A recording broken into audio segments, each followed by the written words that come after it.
What's up tout le monde, ici Kimiko, bienvenue à un autre de mes motovlogs, bienvenue à un nouveau de mes motovlogs sur une nouvelle moto, une nouvelle marque qu'on utilise aujourd'hui pour la chaîne, une Moto Guzzi. Ici on a la Moto Guzzi V100.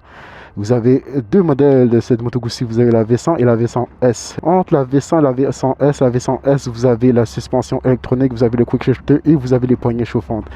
Pourquoi c'est important que je dise ça, guys? Cette moto là, c'est une moto qui est faite pour le touring. Donc si vous voulez aller avoir la pleine sauce, la pleine magnifique sauce avec toutes les gadgets dessus, allez-y vers la S. Sinon, vous avez le modèle vraiment qui est un peu plus de base, avec un peu moins d'options ici, qui est probablement un peu moins cher. Avant d'oublier, guys, j'aimerais remercier Goulet Motosport. Goulet Motosport ici, qui est un magasin de moto qui se trouve à Sainte-Thérèse, qui vend du Aprilia, du Moto Guzzi, du Honda, du Vespa, toute la gamme dans le fond, en fait, Vespa, et ainsi de suite. Donc si c'est quelque chose qui vous intéresse, guys, vous pouvez booker un test ride avec la moto de votre choix ou quelques motos qu'ils ont comme démo de disponibles. Donc, guys, j'ai beaucoup de choses à dire sur cette moto. Je suis bien content qu'on me l'ait prêtée, mais on va embarquer dessus. Puis on va aller pour une ride, let's go. Donc tout d'abord, guys, moi je mesure 5 pieds 7. Comme vous voyez ici, je suis un peu sur la pointe des pieds, mais je fais quand même assez bien sur la moto.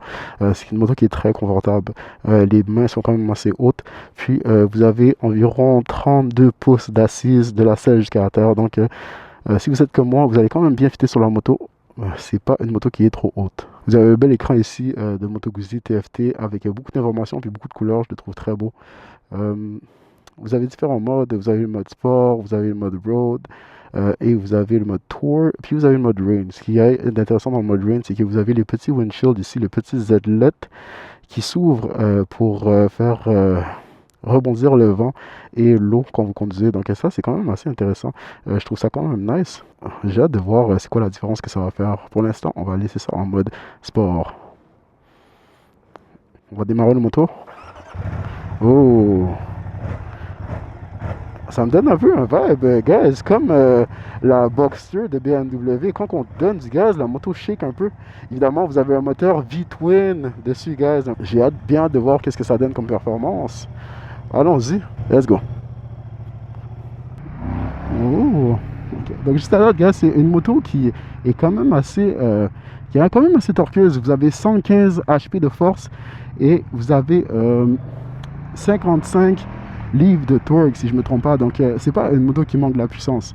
Par contre, vous avez un poids total de 513 livres. Donc pour ce qui est du rapport poids-puissance, on a déjà vu mieux. Hein? Mais encore une fois, guys, ce qui est sur le papier, c'est pas toujours ce qu'on ressent par rapport à la moto. Donc c'est toujours important d'essayer une moto et pas toujours se fier aux spécifications parce que ça veut pas toujours tout dire. Moto Guzzi que je sais sur la chaîne, guys, la Moto Guzzi V100 Mandello.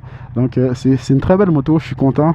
Puis je remercie vraiment Goulet de me donner cette chance, vraiment. Sur cette moto, guys, vous avez beaucoup d'options. Ce que je trouve intéressant, guys, c'est que vous avez le cruise control, ce que je trouve qui devrait être un must pour pas mal toutes les motos de touring, honnêtement.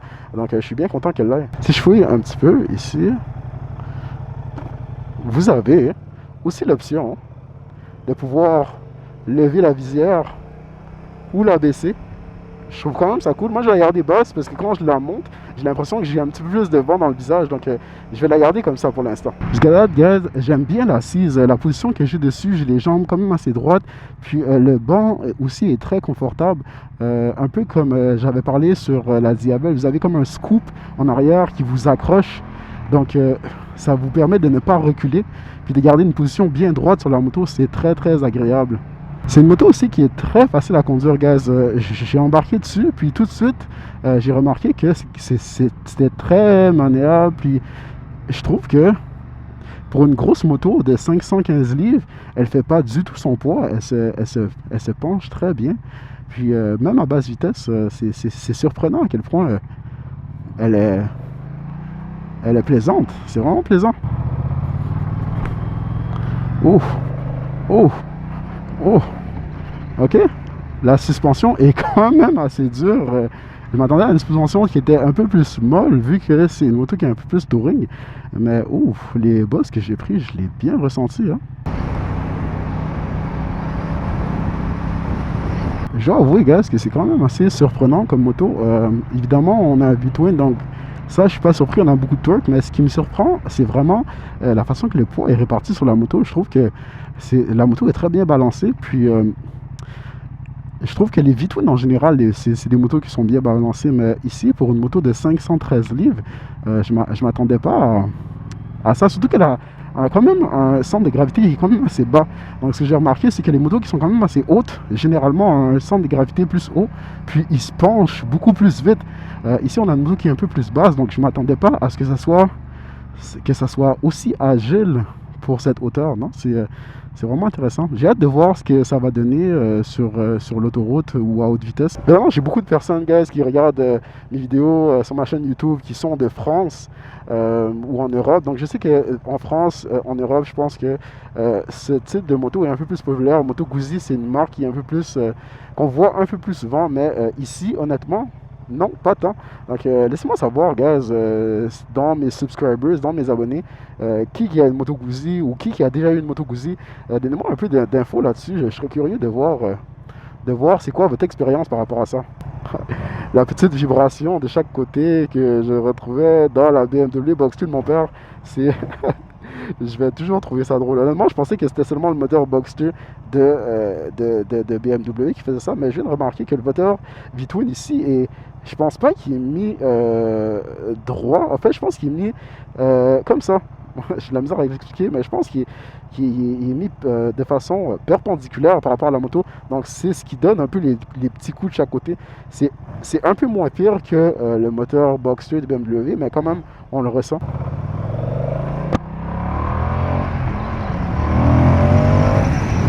Ok.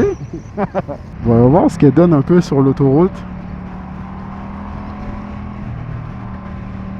Oh, ok. Oh. Très stable dans la courbe, c'est très stable. C'est très stable et c'est très linéaire. Vous voyez, j'ai quand même l'impression que le moteur force pas.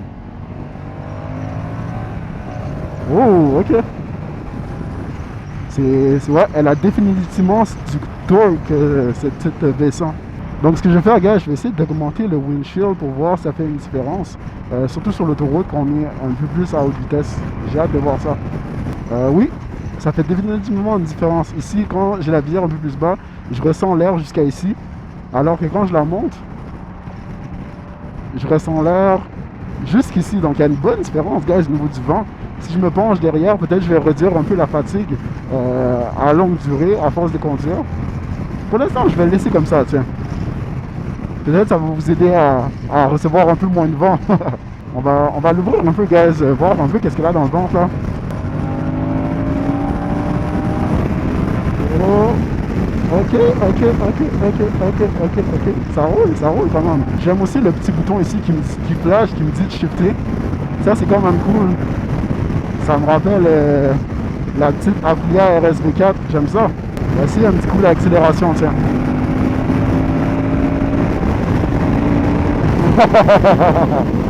Ok.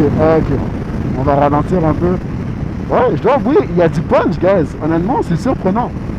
Pour une moto de cette capacité, je trouve qu'il y a de la puissance, même en origine. Puis des fois, comme je vous dis, quand on a les spécifications, ici on avait, comme j'avais dit, 115 HP, des fois on s'attend à ce que la moto, elle n'ait pas autant de puissance qu'elle en manque en fait. Mais le torque est tellement bien délivré dans cette moto que bien évidemment on a l'impression d'avoir de la puissance partout. Puis c'est ce que j'apprécie des V-Twin. Ici on a un gros V-Twin, donc c'est un peu différent. J'aime ça. J'aime la conduite. On va tourner ici pour aller dans les routes qui sont un peu plus sinueuses pour voir c'est quoi son comportement un petit peu sportif. Parce que sur l'autoroute, honnêtement, guys, c'est une bonne moto. Je peux voir que je peux faire beaucoup de routes avec sans problème. J'ai assez de puissance. Peut-être la prochaine chose que je vérifierai, c'est l'autonomie de l'essence. Et je vais laisser les détails pour ce qui est vraiment de la capacité d'essence, puis peut-être la consommation. C'est quand même cool, guys, de pouvoir essayer des motos comme ça, puis d'essayer des motos de différents types. Vraiment, je me considère très chanceux. Puis, en fait, Goulet, ils ont une autre moto qu'ils veulent me faire essayer, mais je garde ça comme surprise. Je vous le dis pas tout de suite, mais guys, si vous voulez savoir, évidemment, abonnez-vous à ma page, puis aimez mon vidéo si vous aimez ce que vous voyez jusqu'à date. Non, c'est vraiment confortable, guys. La seule chose que j'aime un peu moins de cette moto-là, honnêtement, c'est la suspension. Je m'attendais à quelque chose de un peu plus confortable. En même temps, je me dis peut-être que la suspension n'est pas ajustée à mon poids, donc je peux pas dire nécessairement que c'est une mauvaise suspension. Il y a toujours façon de l'ajuster, si elle est ajustable, bien sûr. Je pense bien qu'elle est ajustable, il faut bien que c'est le cas.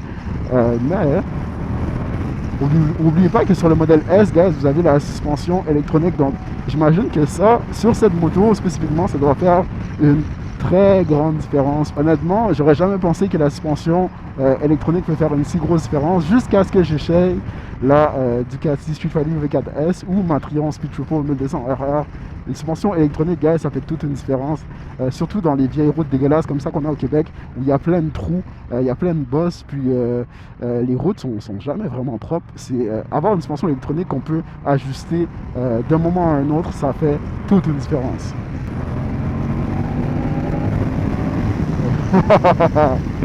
Ah, j'aime cette moto, guys. Elle a un bon petit côté bien sportif, elle se conduit très bien, elle se manie très bien. À haute vitesse, elle est très stable. Guys, c'est une moto que vous allez pouvoir avoir vraiment beaucoup de plaisir. Non, vraiment là, je suis pas déçu jusqu'à date. C'est vraiment une moto qui inspire confiance, guys. Que ce soit dans les courbes, que ce soit dans l'accélération. Elle est très stable, elle va très bien. Wow. La reprise dans une courbe aussi, c'est magnifique. Typique d'un V-Twin. J'aime cette plateforme, guys. J'aime cette plateforme. Wow. On peut jamais cracher sur une moto italienne. Hein. Honnêtement, c'est les Italiens qui font les meilleurs bikes. Aprilia, Moto Guzzi, Ducati évidemment, MV Agusta, vraiment là, on dirait qu'ils ils peuvent pas faire de mauvaises motos, c'est juste magnifique. Wow. L'agrément de conduite, guys, l'agrément de conduite. Comme j'avais expliqué tantôt, on a souvent tendance à regarder les chiffres puis se dire la moto va pas être assez puissante pour moi, mais les chiffres c'est juste des chiffres, ça n'a absolument rien à voir. Tout est dans le ressenti. Je pense que je vais m'arrêter ici parce que j'ai fait le tour de cette moto, puis je voudrais vous poser cette question-là à vous, en fait. Je voudrais répondre à cette question-là pour vous. Pour qui est cette moto? Regardez cette merveille, guys. Waouh. En plus, on match aujourd'hui, on est en rouge, on est en beige, rouge, beige. Waouh, c'est parfait. Donc, pour qui est cette moto, guys? Je dirais que principalement cette moto-là est pour les personnes qui sont pas très grandes. Pourquoi pas très grandes? Parce que moi je me suis 5 pieds 7 puis j'ai beaucoup de facilité à toucher par terre, mais il y a des personnes qui veulent faire des longues routes. Parce que ce que j'ai remarqué, c'est que la plupart des motos aventure sont quand même assez élevées. Donc c'est plus difficile de toucher par terre parce que ces motos-là sont aussi des fois conçues pour aller dans des chemins qui sont un peu plus off-road, etc. Mais si vous voulez faire vraiment des longues routes, des longues distances, puis vous voulez vraiment le package complet, allez-y avec ça, mais la version S. Mais si vous êtes plus du genre à faire des routes de campagne comme ça ici, de faire des fins de semaine de ride qui sont quand même assez loin, éloignés, mais vous voulez quand même avoir du fun, vous voulez avoir du plaisir, vous voulez avoir du power, c'est une très bonne moto, guys. J'ai rien à dire. La beauté italienne de la chose, c'est vraiment ça. Donc, guys, j'espère que vous avez aimé mon test routier. Si vous avez aimé, lâchez un petit like. Abonnez-vous à ma page si ce n'est pas déjà fait. Puis nous, guys, on se revoit sur une prochaine vidéo sur une autre moto. Probablement au goulet. On ne sait pas. On verra. Merci. Douce.